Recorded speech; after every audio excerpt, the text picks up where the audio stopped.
bener itu. Bener Kamayanti Kamayanto itu ada bener, memang bener ada, Cek. Bener-bener ada ya, dan Kalau kamu kita yakin? bener, soalnya aku ngalamin sendiri. Ketika kita nyakitin orang, suatu saat entah itu kapan, pasti kita juga disakitin. Terkadang yang nyakitin kita tuh malah orang yang terdekat-dekat kita gitu loh, Cek. Betul, Bener, betul. semua omongnya Cece itu bener aku simpen sampai dalam hati, bener. Tentang masalah kita berbagi, tentang apa itu semua bener, nggak ada yang nggak. Ketika kita berbagi bukan kita berkurang, malah rezeki kita malah bertambah. Memang nggak harus dari orang itu, tapi dari bener semua omongan Cece itu bener, maksudnya karena aku ngalamin sendiri gitu loh, Cece. Dan yang Kamayanto juga itu benar. Dulu kita pernah nyakitin orang, terus akhirnya kita disakitin. Itu memang benar gitu. Oke, berarti kan karena itu akan selalu bilang sukses itu berawal dari pikiran dan tindakan, terus biasa kan. Kalau kita mikirin yang bagus kan tindakan kita bagus. Terus kebiasaan kita kan bagus. Maka karakter kita bagus. Maka nasib kita bagus. Benar-benar kayak Cece pernah bilang kan ya, nasihatin ke mbak-mbaknya itu banyak lah pokoknya yang dia kan bilang kita tahan emosi kita, coba kita tahan emosi. Bener, ternyata ketika kita nahan emosi kita itu malah lebih bagus buat kita marah-marah nggak jelas itu membuat kita pikiran sakit, badan sakit, pokoknya bener semua kata Cece itu. Pokoknya aku kan selalu dengerin nasihat-nasihat Cece yang maksudnya Cece kan di Facebook, di YouTube itu kan aku selalu nonton gitu. Ternyata memang bener-bener sampai kamu bertahan, jangan lama-lama anggap aja itu. Pokoknya nasihat Cece yang ke mbak-mbaknya ada yang mau bisa itu, pokoknya semua lah aku dengerin, nggak usah disebutin lah, aku dengerin semua itu memang bener semua, Cek. Maksudnya sampean itu ngasih solusi itu benar-benar yang bikin kita adem. Maksudnya ketika kita ada masalah, bukan nggak membela sana, nggak membela sini, di tengah-tengah. Maksudnya bisa bijaksana gitu loh, Cek. Bisa biar kita, misalnya kita lagi galau apa, kita tuh bisa tenang gitu loh. Bener-bener yang bikin adem gitu loh. Makanya Cece tuh tetap, aku selalu doain Cece tuh tetap sehat, tetap. Maksudnya Cece tuh bener-bener ya ampun membantu mereka-mereka yang ya kayak saya ini kan, nggak semua orang tahu kita harus gimana kan kayak gitu. Cece bener-bener bisa, maksudnya kayak namanya di luar sana ya, Cek, kadang ikut majikan ada yang baik, ada yang enggak. Tapi kan kadang di Facebook dia gini kan dia nggak tahu masalahnya di luar gimana, kan dia nggak mungkin gitu. Mereka bisa curhat ke Cece, mereka bisa itu benar-benar bisa ngademin mereka itu. Maksudnya sesuatu yang ya Allah mukjizat banget buat aku kayak gitu loh, Cek, maksudnya tuh. Aku juga kan di sana kan banyak Cece yang kadang ada yang tidur di ini, ada yang itu kan mereka mau cerita ke keluarga nggak mungkin, ke teman ya kadang kalau suka ya di itu kan. Lah ketika ada Cece, mereka tuh bisa jadi setidaknya beban mereka tuh nggak terlalu berat gitu, bisa lebih adem, lebih tenang gitu. Kadang ada yang majikannya suka marah-marah, majikan di sini kan berbanding, memang yang baik ada, tapi yang nggak kan ada, cuman kan kita nggak tahu mereka gimana.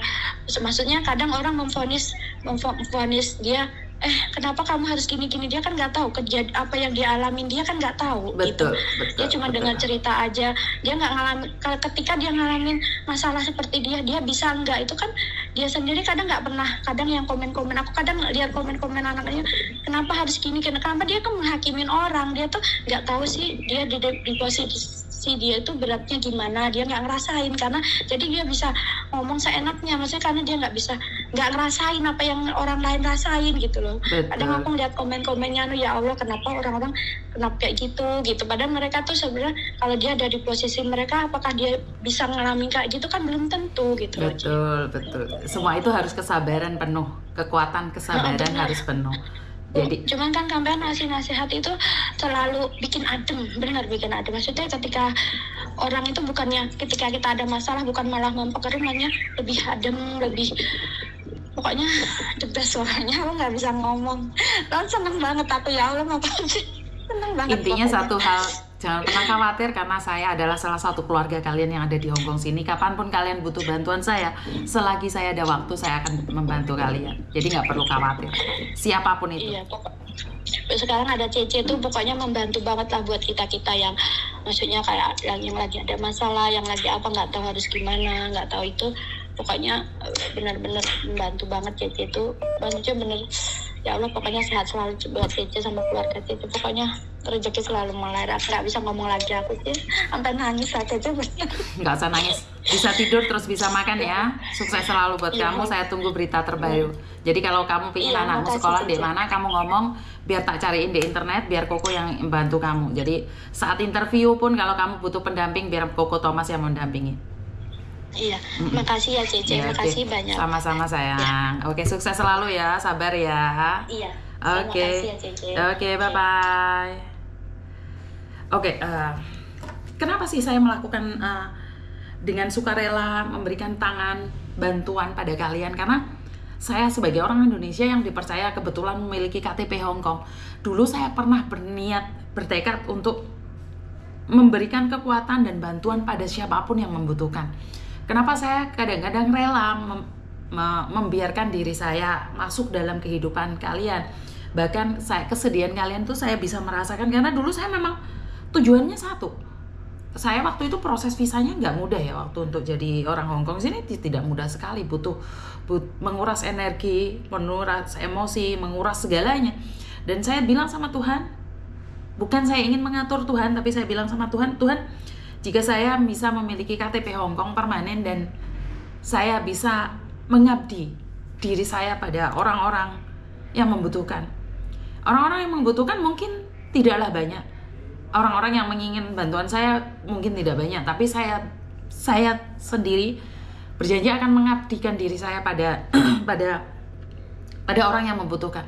Sempat juga terjadi pro dan kontra dalam keluarga saya sendiri, dan karena tahu sendiri hidup di Hong Kong ini kalau tidak bekerja tidak mungkin.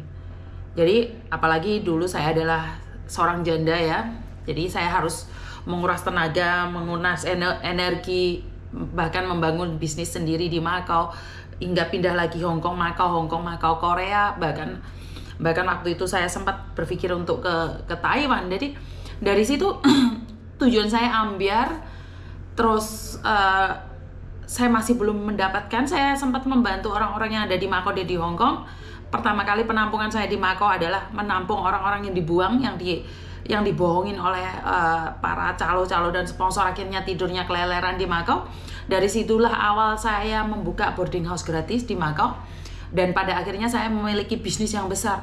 Dan satu hal, ayah saya bilang, saat kamu melakukan yang terbaik, uang akan datang mencarimu. Dan inilah yang saya lakukan dulu waktu saya ada di Macau.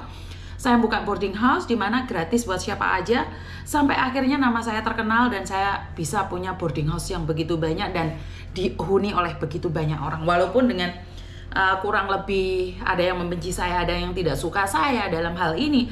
Nama saya juga sempat jelek karena saya orangnya keras saat mendidik.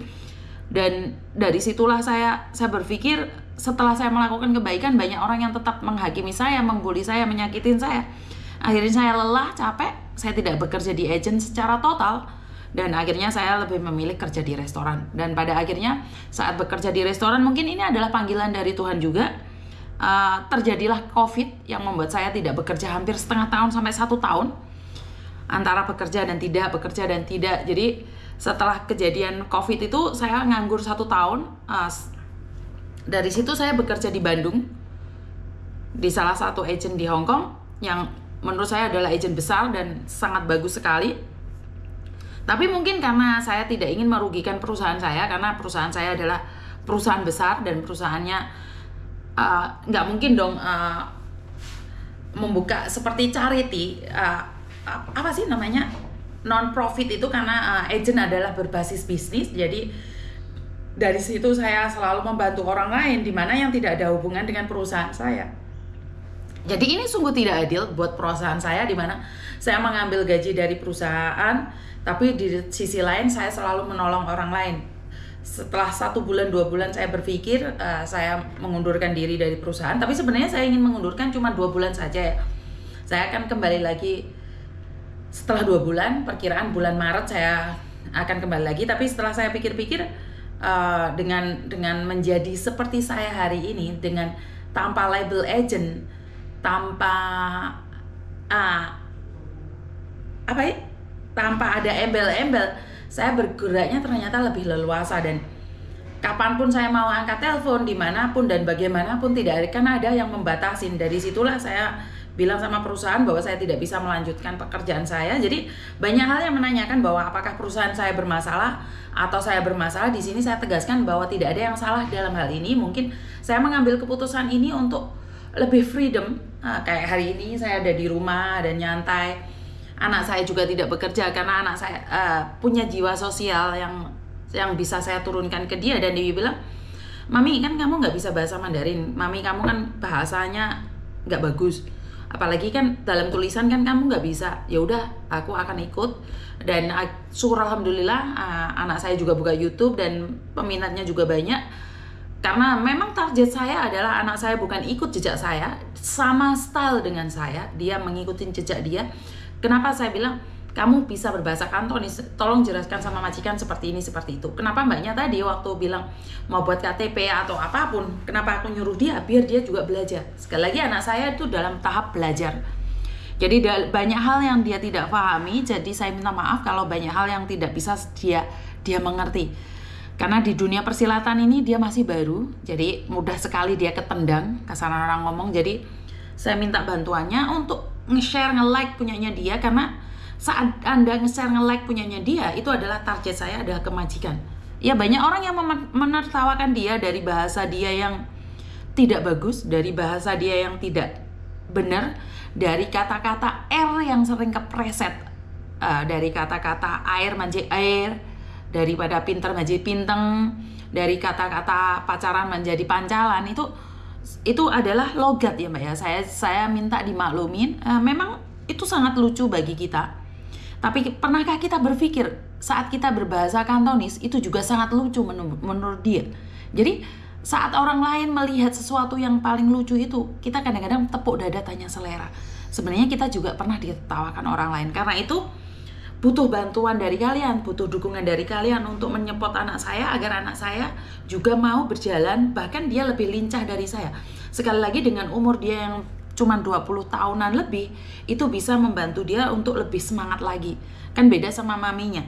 Jadi memang saya akan memberikan otoritas penuh pada dia untuk menjalankan apa yang dia mau. Dan buat mbak-mbaknya yang ganjen, yang nggak ganjen nggak ada masalah. Buat mbak-mbaknya yang SMS yang godain Koko Thomas, sekali lagi HP-nya dia itu saya juga megang. Jadi kalau kalian SMS yang kiranya tidak pantas, sebaiknya diundur ya mbak ya.